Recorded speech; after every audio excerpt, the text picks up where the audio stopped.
saya berkunjung ke Forkominda.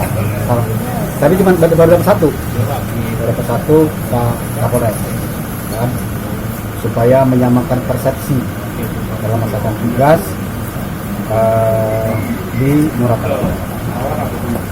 Besok saya dengan Pak Kapolres sama-sama berkoordinasi dengan Forkominda, Kajari, Dandim, dan Pengadilan besok di Linggau. Yang diobrolin apa aja Pak? Hah? Yang diobrolin apa aja? Kami koordinasi aja menyamakan persepsi untuk hal-hal yang berkaitan dengan urusan pemerintahan di Kabupaten Muratara ini, ya. Soal keamanan Pak? Soal keamanan, soal tertib COVID, soal hal-hal lain yang berkaitan dengan pelayanan dasar dari masyarakat. Termasuk untuk pilkada juga? Ya, termasuk pilkada dong, ya. Itu kan pelayanan dasar juga. Kondisi COVID kita.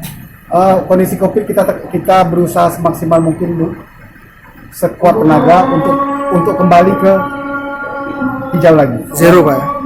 Kembali ke zero lagi Pak ya? Kembali ke zero lagi, ya. Nanti tolong nanti wartawan juga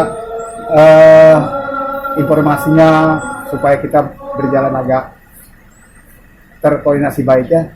Bikin informasi yang bagus-bagus lah, dalam artian mengenai COVID ini yang mana yang kurang ya tolong nanti dikoreksi, oke?